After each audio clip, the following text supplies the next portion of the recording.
estado estudiando homilética con los oficiales que van a ser ordenados.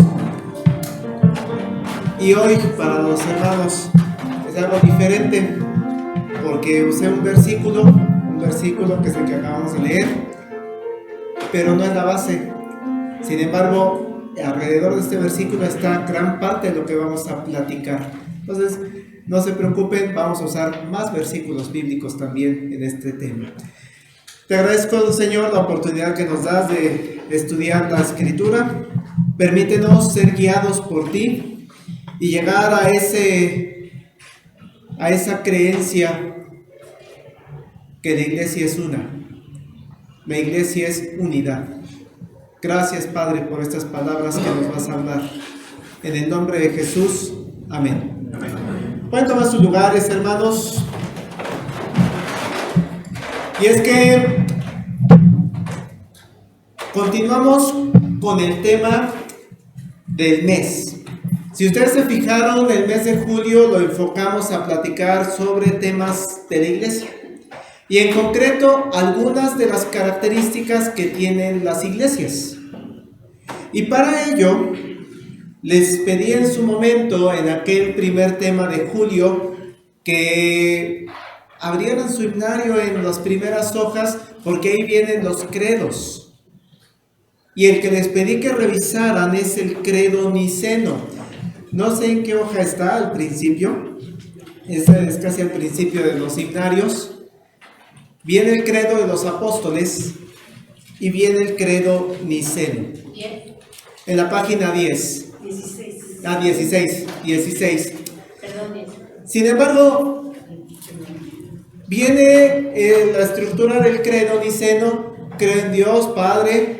Después viene una porción bastante larga sobre el Hijo. Dios de Dios, luz de luz, Dios verdadero de Dios verdadero, engendrado, no creado, consubstancial al Padre. Todo ese párrafo que habla del Hijo. Después viene otro parrafito que habla del Espíritu Santo, que es más amplio todavía que el credo de los apóstoles. Los apóstoles dicen nada más creo en el Espíritu Santo. Aquí en el credo niceno, que si están teniendo oportunidad de verlo, es un poco más amplio, porque busca dejar en claro que es Dios, que es creador. Pero después viene el cuarto párrafo. Creo en la iglesia, que es una, santa, católica, apostólica. Y tuvimos oportunidad en aquella primer sermón del mes de julio hablar sobre lo de apostólica, es decir, la enseñanza que dejaron los apóstoles. Jesús es la piedra angular, y lo voy a volver a repetir más adelante en el sermón. Jesús es la piedra angular, pero los cimientos es lo que dejaron los apóstoles, lo que fueron predicando los apóstoles. Católica, decíamos, palabra complicada, porque a veces cuando decimos católico pensamos en la iglesia con el centro en Roma y en la figura del Papa. Sin embargo, decíamos, católica es universal, o sea, la iglesia que está a lo largo de todo el mundo. Y hablábamos de santa, una iglesia que busca apartarse del pecado, que busca ser diferente. Por eso ahorita que oraba con una de las hermanas, decía que en el trabajo detecten que somos diferentes, que somos apartados, que no hacemos las cosas que van en contra de las enseñanzas de Jesucristo, de nuestro Dios. Pero me quedaba pendiente una palabra, hermanos. Creo en la iglesia que es una. Me quedó pendiente esa palabra. ¿A qué se refiere el credo niceno con que es una?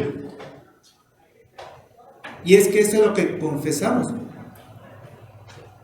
Si yo les pido, hermanos, nos vamos a poner en pie para decir en qué creemos. Pueden tomar su himnario y leer el credo niceno, y en algún momento van a decir, creo en la iglesia que es una. Pero a veces, hermanos, yo sé que pareciera complicado explicarle al mundo esta creencia. Si tú llegas con personas allá en la oficina, en tu escuela, con tus vecinos, y le dices, yo creo en una sola iglesia, híjole, probablemente nos van a decir frases que si es el mismo Dios en todas las religiones. Todos creemos en el mismo Dios.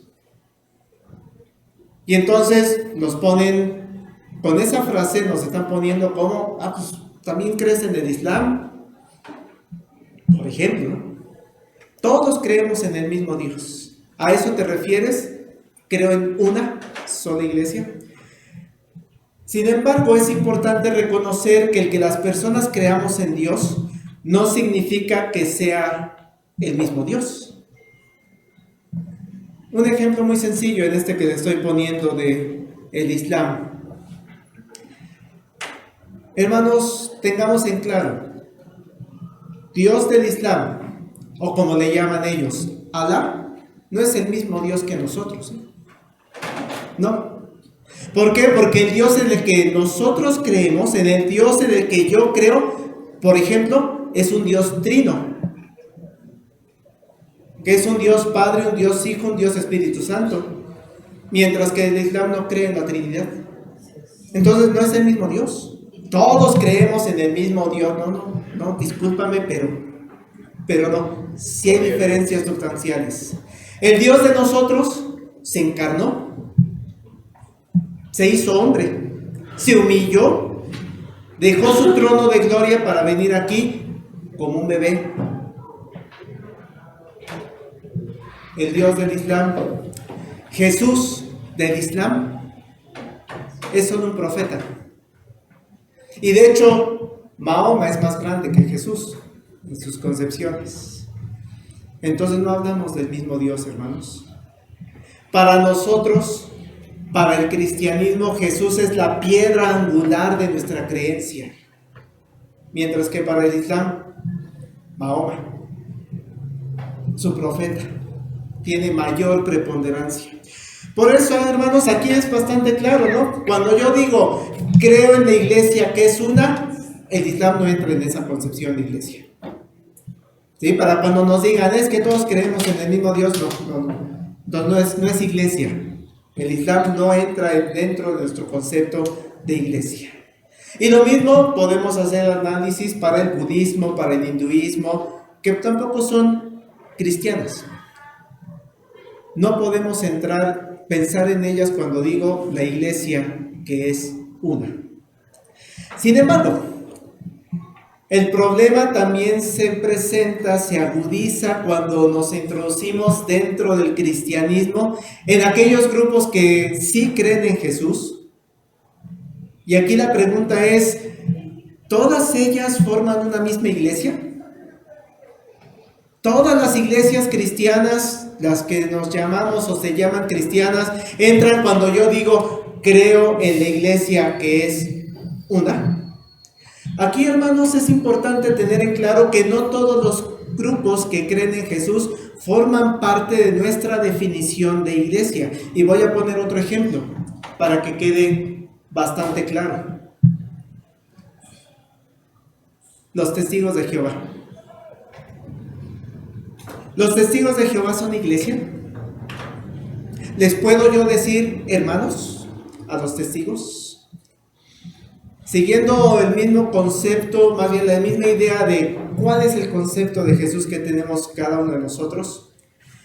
Dejen decirles que, al igual que en el Islam, no podemos considerar a los testigos de Jehová dentro de la definición de iglesia. Porque para ellos Jesús no es Dios. Y eso es central para nosotros. Es que creemos, cuando llegan a nuestra puerta y nos dicen, es que creemos lo mismo. No creemos lo mismo. Yo siempre lo recibo con eso, en lo personal. ¿Creen que Jesús es Dios? No, entonces no podemos hablar el mismo lenguaje. No podemos hablar el mismo lenguaje. Sin embargo, hermanos, hay otras diferencias con este tipo de grupo. Por ejemplo, los mormones. Es que creemos en el mismo Dios.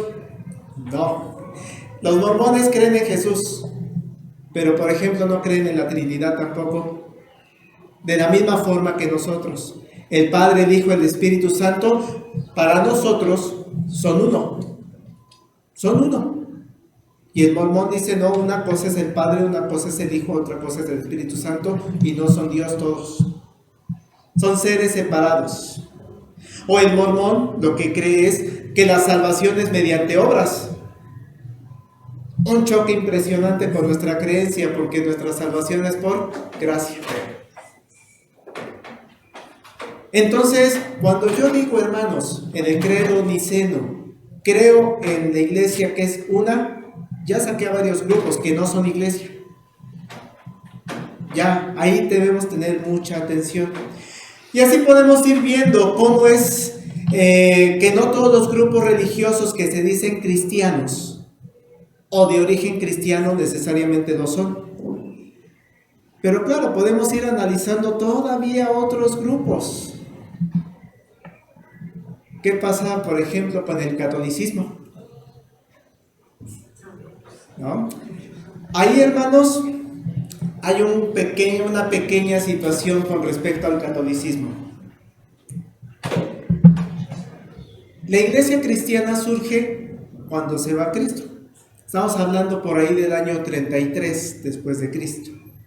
Y déjenles digo que los primeros 1000 años de existencia de la iglesia cristiana, si bien sí había controversias, había debates teológicos, en realidad era una sola iglesia. Una sola iglesia. Sí, se debatía por ahí algunos temas doctrinales, pero no pasaba a mayores. Es hasta el año 1054 cuando empiezan las divisiones fuertes. Por eso, hermanos, el credo que estamos revisando, el credo niceno y el credo de los apóstoles, que fueron del año 300 más o menos, pues es común a todas las iglesias. Es muy común. Porque la primera división grande se da por ahí del año 1000, cuando en ese año hay diferencias fuertes sobre, por ejemplo, qué tanta autoridad tiene el Papa. Y hay un grupo de la iglesia que dice toda la autoridad, que va a terminar, toda la autoridad va a terminar apenas en 1870. Ahora la semana pasada que hablábamos de historia, no tiene mucho, donde dijeron la infalibilidad del Papa. La infalibilidad del Papa es muy reciente, 1870. Pero en 1054 ya había esa duda. O había dudas sobre de dónde procede el Espíritu Santo. Eso generó la primera gran división. Si ustedes conocen un poquito de la historia, saben que en ese año se divide la iglesia de Oriente y la iglesia de Occidente. La de Oriente es lo que conocemos como la ortodoxa griega, ortodoxa rusa y de otros países de ese lado oriental de Europa, y la iglesia occidental que se queda en Roma. Esa es la gran división. Y solo para terminar esta parte de la historia, ¿verdad? Hay una segunda división que vamos a profundizar en el mes de octubre. Un segundo cisma, siglo XVI, 1500. Martín Lutero. Ya la iglesia ortodoxa la dejamos de lado, ellos tienen sus propios doctrinas, muchas comparten con nosotros porque venimos del mismo tronco. Sin embargo, ¿qué pasa con la occidental en el siglo XVI? Martín Lutero confronta a la jerarquía eclesiástica para temas doctrinales, principalmente alrededor de la salvación. ¿La salvación se compra con las indulgencias? Eso es lo que entra en debate en una primera instancia, y después ya, si ustedes leen las 95 tesis, se lanza durísimo Martín Lutero para discutir, por ejemplo, las situaciones del Papa. También hay discusiones alrededor del culto, hay discusiones acerca de cómo se organiza el gobierno de la iglesia, se discute la parte de la adoración de los santos o el papel que juega María en la salvación. ¿Cuál sería el papel? Ninguno. Todo es a través de Cristo.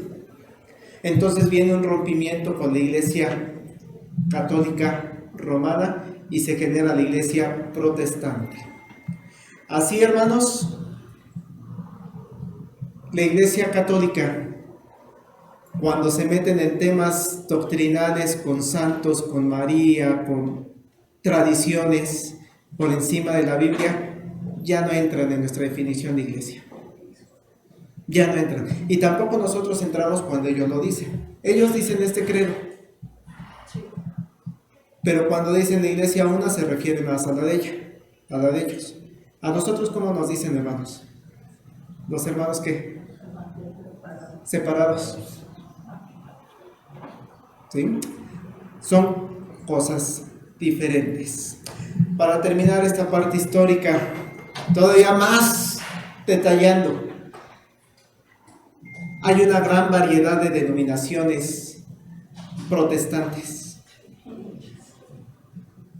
Damos una lista: luteranos, metodistas, bautistas, pentecostales, anabaptistas, que a muchos les va a sorprender los anabaptistas, sí, incluye a los menonitas de allá de Chihuahua, que hacen documentales en National Geographic y que no tienen electricidad. Son cristianos, son grupos cristianos que vienen de la iglesia protestante. ¿Y qué decir de la iglesia presbiteriana, hermanos? Están las iglesias presbiterianas que dependemos de la respetable Asamblea General. Pero, hermanos, hay iglesias presbiterianas reformadas. La Getsemaní, de aquí a 2 cuadras, 3 cuadras, es reformada. Iglesia presbiteriana conservadora. O la más reciente, la Comunión de Iglesias Presbiterianas Reformadas, que nació a raíz de la división de ordenar pastoras, ancianas, diaconisas. Y entonces, hermanos, con toda esta variedad, ya en el protestantismo, ¿qué pasa cuando digo creo en la iglesia? Que es una. Sí, pero una, la mía. Una, la nacional presbiteriana. ¿O qué incluye esa una? Por ello, vamos a la Sagrada Escritura, para entender en una primera instancia qué es la iglesia, hermanos. ¿Qué es esta familia de Dios? Efesios 2, por favor, abren sus Biblias. Efesios capítulo 2.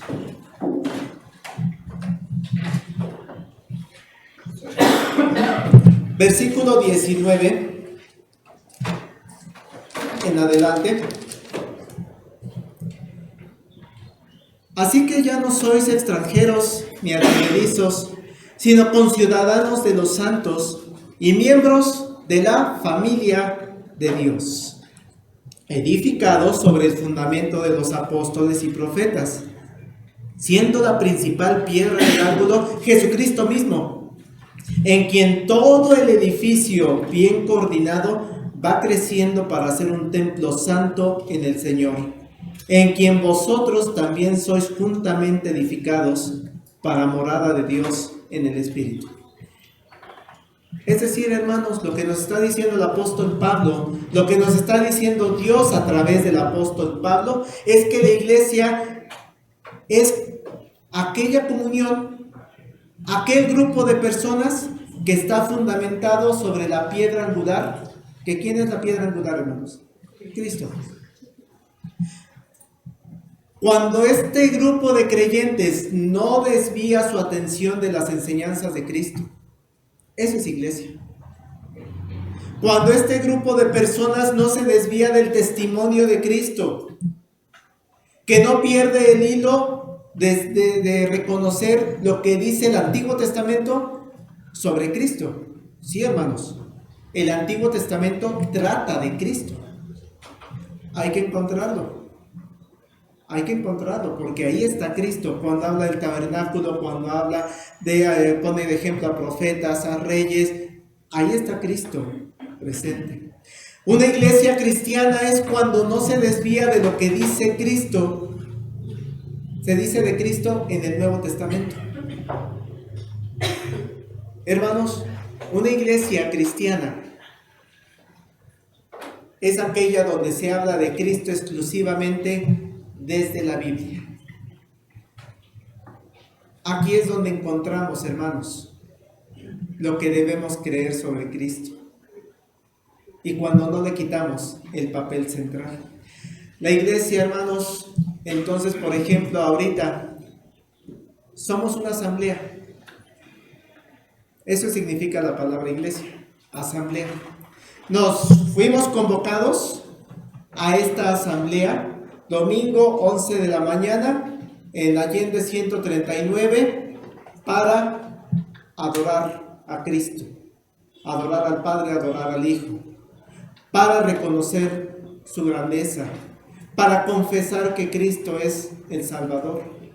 Pero claro, no todas las personas cristianas pueden venir a Allende 139. Por eso hay iglesias locales, por eso hay iglesias en todo el mundo. Por eso decíamos, la iglesia es universal. Pero si cree en Cristo, si el centro, la piedra angular es Cristo, entonces cumplimos, creo en la iglesia que es una. Siempre y cuando Cristo sea el centro. Vean Hechos 16, por favor. Hechos 16, verso 29 en adelante.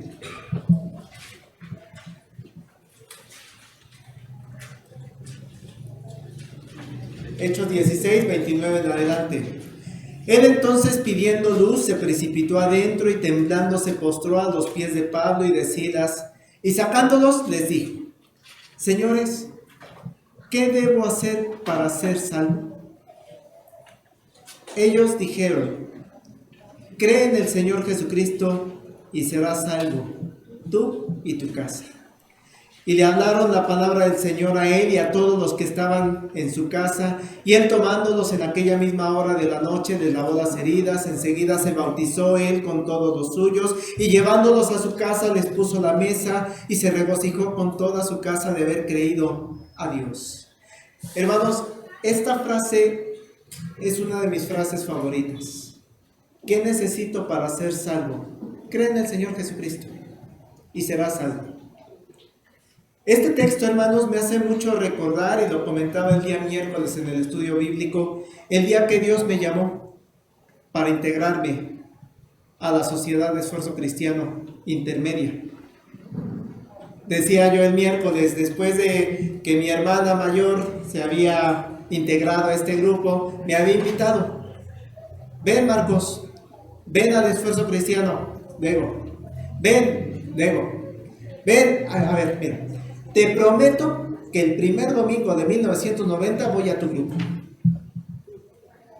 Y como soy fiel a mis promesas, ahí estuve yo el primer domingo de 1990. Era una reunión de adolescentes, yo tenía 12 años. Los adolescentes mayores tenían 18 años. Yo era de los más pequeñitos, y cuando digo pequeñitos es en verdad pequeñito. Creo que lo entienden. Y después de la presentación, hermanos, después de que estábamos sentados así en sillas, como en un semicírculo, hubo una meditación, cantamos algunos himnos, coritos, y algo que no se me olvide, hermanos, es que llegó el momento de saludar a las visitas. Y se cantaba un canto, que no sé, me imagino, hermano Edgardo, lo recordarás, porque me impacta lo que dice. No me importa la iglesia que vayas, si detrás del Calvario tú estás. Si tu corazón es como el mío, dame la mano y mi hermano serás. Dame la mano, querido hermano, dame la mano y mi hermano serás. Hermanos, ese día Dios me llamó a su servicio. Ese día no dejé de ser ya esforzador cristiano. Esforzador una vez, esforzador toda la vida. Ese día Dios me tomó en sus manos y me dijo: te aquí eres, no te suelto. Y ellos te recibieron como su hermano. Porque las personas que nos recibían, a los que íbamos por primera vez, me decían: hermano. Fue cuestión de un año, hermanos, que tuve la oportunidad de tomar después clase de catecúmenos, ser recibido como miembro en plena comunión de la iglesia, para decir frente a la iglesia: hermanos, soy creyente en Jesucristo. ¿Cómo decía el texto? ¿Qué necesito para ser salvo? Cree en el Señor Jesucristo y serás salvo tú y tu casa. Bendito primer domingo, ¿verdad? De 1990. Hermanos, decimos que la iglesia es una, porque la iglesia está conformada por personas, a veces son niños, adolescentes, jóvenes, adultos mayores. Hay hombres, hay mujeres, hay personas ricas, hay personas pobres, hay personas de México, hay personas de Chiapas, hay personas de Tabasco, hay personas de Estados Unidos, hay personas de Mozambique, pero toda aquella persona que haya dicho, creo en el Señor Jesucristo y soy salvo, es iglesia. Los que hemos vivido ese llamado. Y eso, hermanos, no depende de la denominación. No es, soy presbiteriano, no, soy de Cristo. Soy metodista, soy de Cristo. Antes de sobre todas las cosas, soy de Cristo. Claro, depende de compartir la misma idea de quién es Cristo. Por eso les decía, los testigos de Jehová, sí creo en Cristo, sí, pero no creen como su Salvador, como Dios. Le pregunto a un mormón, al Islam, a otras religiones que no son cristianas, pues sí, no te puedo a ti considerar cristiano. Pero si en la iglesia donde me reúno, como hoy, Getsemaní de Coyoacán, le pregunto a mi hermana tal, a mi hermano tal, ¿cree en Cristo? Y me dice, sí, dame la mano, querido hermano, dame la mano y mi hermano serás. Eso es iglesia. Ahí es cuando digo, creo en una iglesia. Por otro lado, la unidad de la iglesia es una invitación constante que hace Dios a través de nuestro Señor Jesucristo. Ahora abran por favor Juan 17.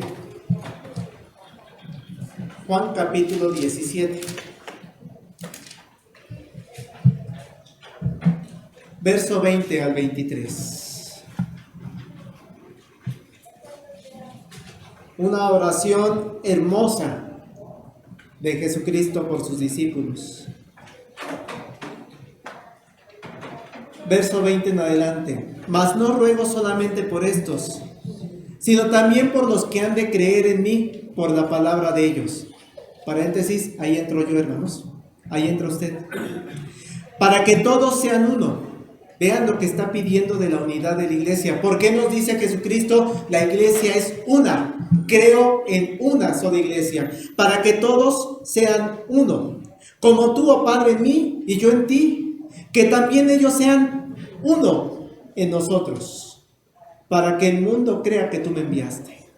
La gloria que me diste, yo les he dado. Para que sean uno. Así como nosotros somos uno. Yo en ellos, tú en mí, para que sean perfectos en unidad, para que el mundo conozca que tú me enviaste y que los has amado a ellos como también a mí me has amado. Hermanos, creo que es bastante claro lo que quiere Jesús. Unidad. ¿Cuántas veces les dijo? Uno. La iglesia, hermanos, en la que nosotros creemos es una. Claro, conformada por aquellos que han recibido el mensaje de Jesucristo. Pero el mismo Jesús nos llama a la unidad. El apóstol Pablo, también inspirado por el Espíritu Santo, hace un llamado a la iglesia para que esta comunidad de creyentes en Jesucristo seamos uno. Efesios 4. Si ustedes abren su Biblia en Efesios 4.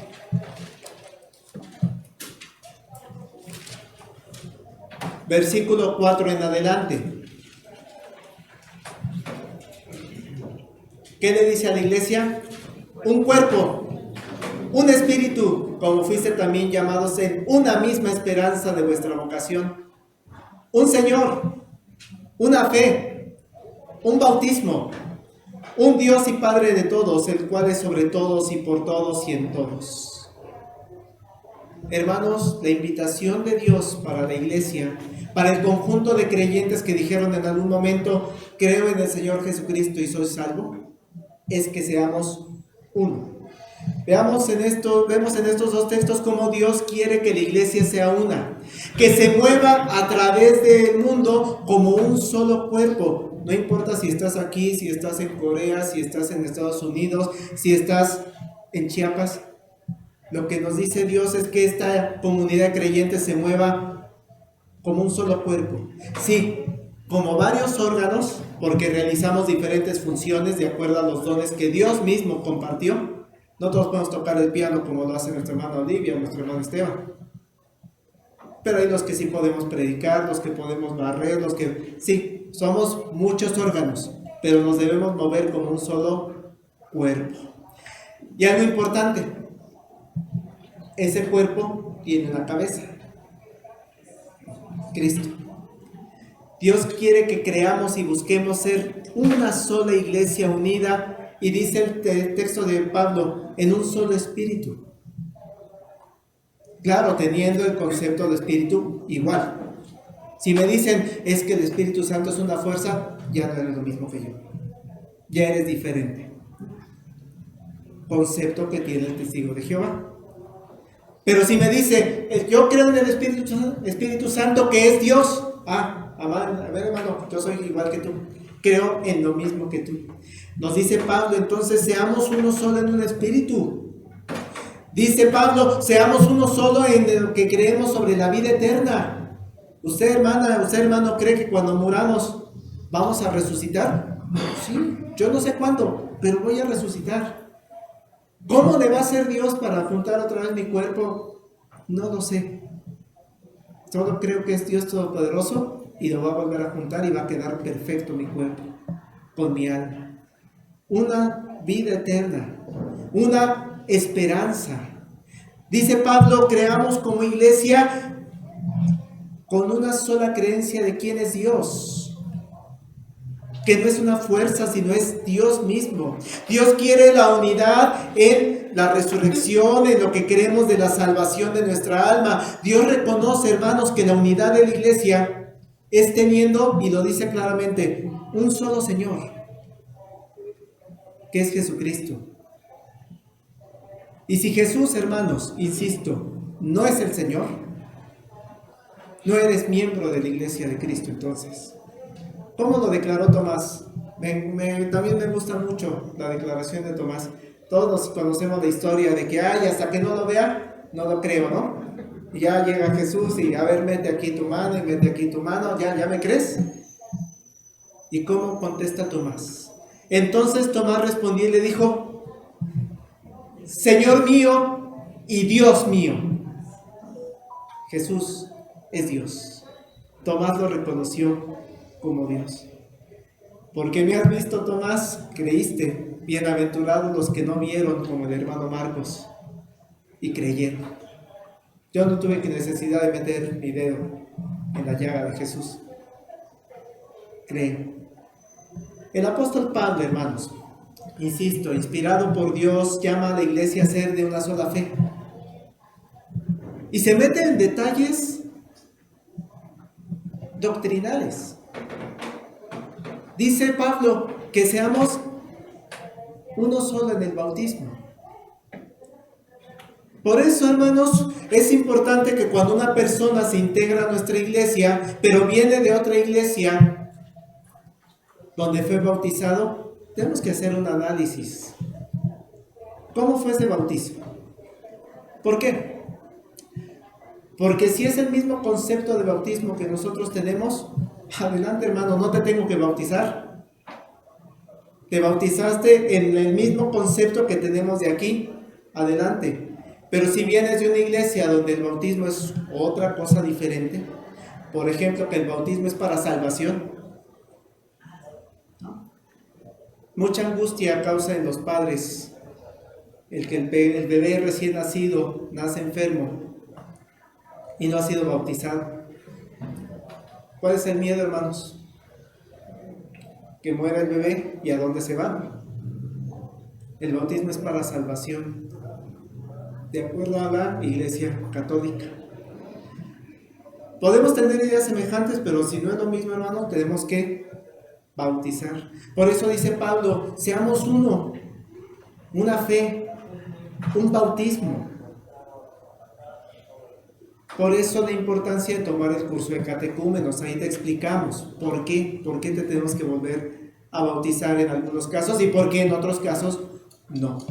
Concluye el apóstol Pablo, un Dios y Padre que es sobre todos, por todos y en todos. Vean cómo lo dice Dios habla hoy, la versión Dios habla hoy.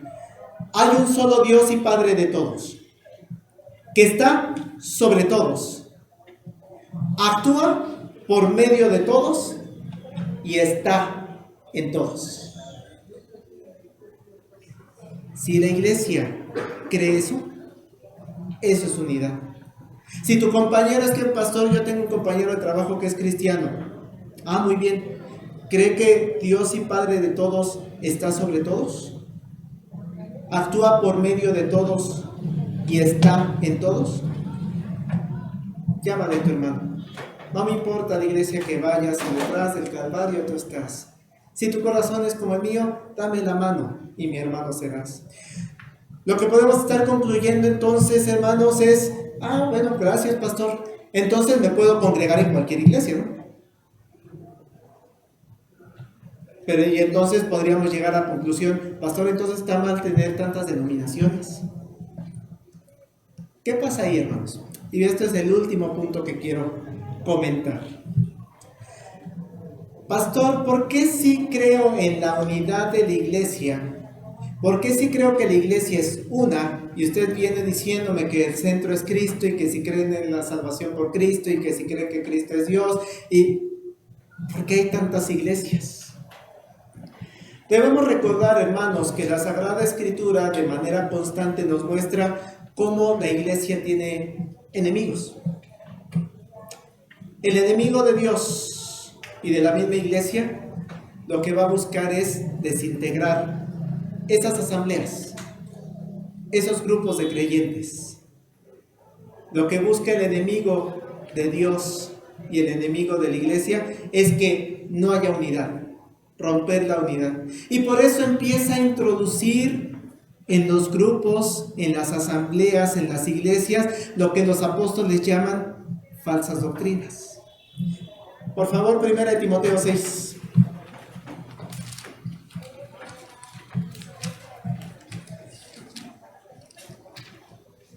1 Timoteo 6, versículos 3 en adelante.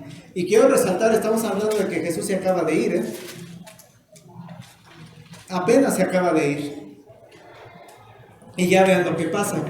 Dice verso 3, 1 Timoteo 6. Si alguno enseña otra cosa y no se conforma a las sanas palabras de nuestro Señor Jesucristo y a la doctrina que es conforme a la piedad, está envanecido, nada sabe y delira acerca de cuestiones y contiendas de palabras, de las cuales, y vean todo lo que pasa, hermanos, nacen envidias, pleitos, blasfemias, malas sospechas, disputas necias de hombres corruptos de entendimiento y privados de la verdad, que toman la piedad como fuente de ganancia. ¿Y qué dice, hermanos? Apártate de los tales.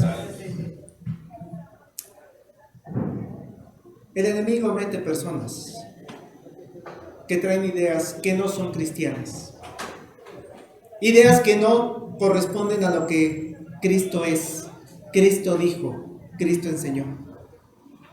Y ese tipo de ideas que van entrando a las iglesias, vean todo lo que genera. ¿Y qué termina pasando? Apártate de los tales. Se empiezan dividiendo. A lo largo de la historia de la iglesia y aún en la actualidad, lo que cada uno de nosotros debemos considerar, hermanos, es mantener la unidad de la iglesia. ¿Cómo? Verificando que desde el púlpito, hermanos, hermanas, por favor, chequen esto en esta iglesia y en todas las iglesias donde ustedes tengan oportunidad de congregarse. Verifiquen que desde el púlpito, desde las clases de escuela dominical, desde el estudio bíblico, desde el catecumenado, que lo que se enseña en los niños, lo que se enseña a través de los cantos, lo que canta el coro, lo que cantan los jóvenes, que se enseñe solamente lo que Jesucristo es. Que se enseñe solamente lo que Jesucristo enseñó. Porque el enemigo va a buscar introducir en todos estos grupos de enseñanza que tenemos como iglesia, personas que tergiversan la verdad. Y eso es lo que ha generado que en la búsqueda y defensa de la unidad, en la búsqueda y defensa de la verdad haya diferencias y hay momentos en los que apártate de los tales. Por eso hay divisiones, hermanos. Por eso hay tantas denominaciones. Es de llamar la atención, por ejemplo, la Iglesia Presbiteriana de Estados Unidos, aquella que envió misioneros en el siglo XIX, que les contaba la semana pasada. Vean, por ejemplo, llegó un grupo de presbiterianos en las 13 colonias, los que recordamos historia de Estados Unidos, las 13 colonias se instalaron, venían presbiterianos ahí, de una sola iglesia, ¿Cuál fue la separación allá en el siglo XIX? Que había hermanos que apoyaban la esclavitud y había hermanos que estaban en contra de la esclavitud. La iglesia del norte tenía una idea, la iglesia del sur tenía otra idea. Y entonces se divide la iglesia en dos asambleas generales. Las dos asambleas mandaron misioneros aquí, en el siglo XIX. Y cuando les preguntabas, es que ¿qué dice la Biblia sobre la esclavitud? Muy seguramente los dos tenían sus argumentos. Muy seguramente. Claro, para esas épocas seguramente los argumentos bíblicos a favor, en contra, pues estaban embebidos también en el contexto en el cual se encontraba ese país. Y este ejemplo que le estoy dando es también parte de lo que ha ocurrido en la Iglesia Presbiteriana de México.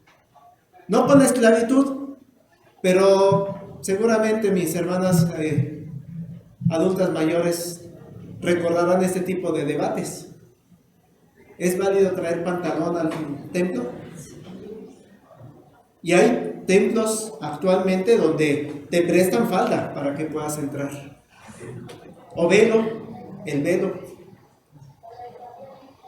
Y seguramente tienen sus argumentos bíblicos para por qué sí. Y hay argumentos bíblicos del por qué no. Hay congregaciones presbiterianas que no permiten entonces usar pantalón a las mujeres o personas, iglesias presbiterianas que tienen un serio debate sobre el uso de la batería. El uso de la batería así, y la guitarra eléctrica y el bajo.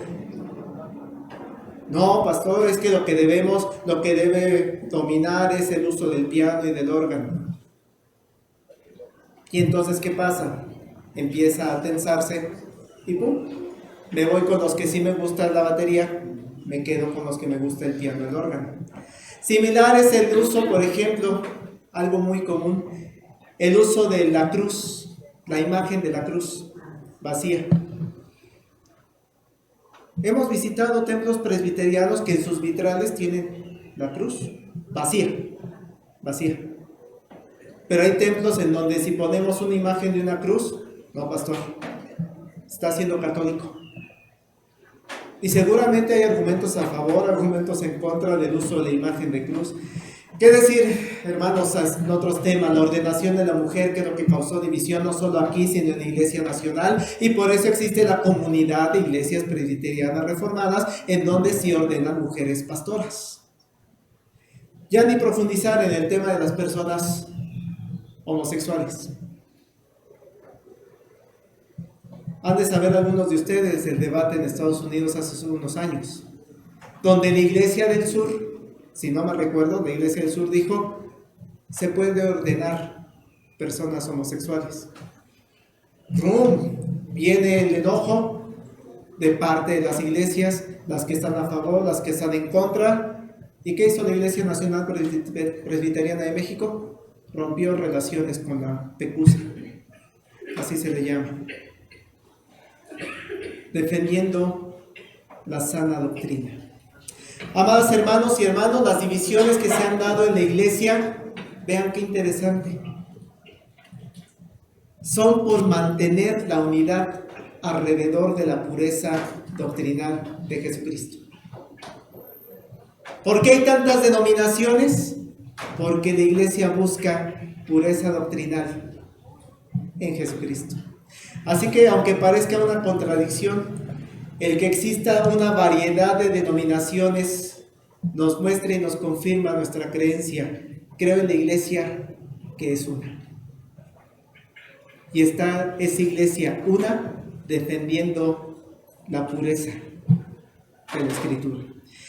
Debemos tener en claro, hermanos, que solo hay una verdad. Eso es totalmente cierto. Y hay una sola verdad, que la única verdad es Jesucristo. ¿Cómo dijo Jesús, hermanos? Yo soy el camino, la verdad. Nadie viene del Padre. Solo hay una verdad, Jesús. Por eso, hermanos, ni los metodistas, ni los bautistas, ni los presbiterianos, nadie tiene la verdad absoluta, porque puede haber fallas. La única verdad absoluta que existe es Jesucristo. Y por eso Pablo nos dice, si alguno enseña otra cosa y no se conforma a las santas palabras de nuestro Señor Jesucristo, cuidado. Eso debemos buscar en la unidad de la iglesia, seguir solo la verdad. ¿Y cuál es la verdad? Jesucristo. La verdad solo está en Jesús. La piedra angular sobre la que se construyó todo el andamiaje de los apóstoles es Jesús. Y cualquiera que se trate de desviar de lo que Jesús dice, hay que entonces separarlo o separarse de ellos, depende de la situación que esté. Hay temas, hermanos, que son muy claros, en el que decimos, aquí yo no me meto. Voy visitando una iglesia, entro ahí, y si dicen, todo espíritu que confiesa que Jesucristo ha venido en carne es de Dios, y todo espíritu que no confiesa que Jesucristo ha venido en carne no es de Dios. Si escucho en ese púlpito, en esa iglesia, que Jesús no viene en cuerpo, ahí nos vemos. Ahí nos vemos, así lo dice la Escritura. Y es muy claro, no hay más que explicar. En esto conocer el Espíritu de Dios. Todo espíritu que confiesa que Jesucristo ha venido en carne es de Dios. Todo espíritu que no confiesa que Jesucristo ha venido en carne no es de Dios.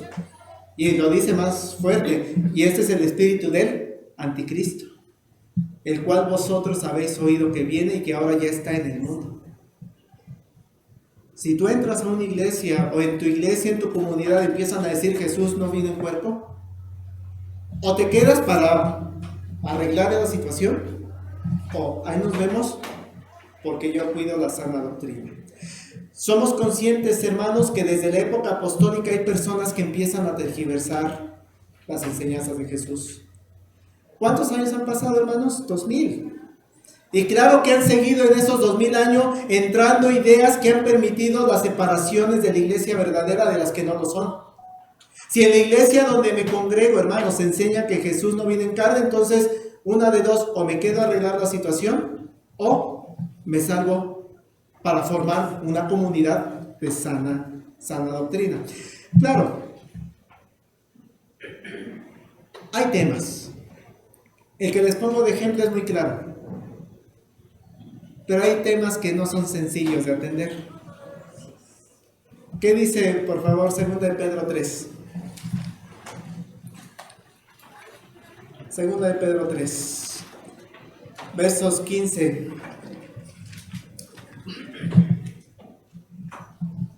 Tener entendido que la paciencia de nuestro Señor es para salvación, como también nuestro amado hermano Pablo, según la sabiduría que le ha sido dada, os ha escrito, casi en todas sus epístolas, hablando en ellas de estas cosas. Y vean cómo lo dice, hermanos, me encanta el apóstol. Entre las cuales hay algunas difíciles de entender, las cuales los indoctos e inconstantes tuercen, como también las otras escrituras, para su propia perdición. Sí, hermanos, hay partes de la Biblia difíciles de entender. La que le leí de 1 de Juan, si Jesús no viene en carne, entonces ahí creo que es bastante claro. No matarás, creo que es bastante claro. No tendrás dioses ajenos, es bastante claro. Ama a tu prójimo como es.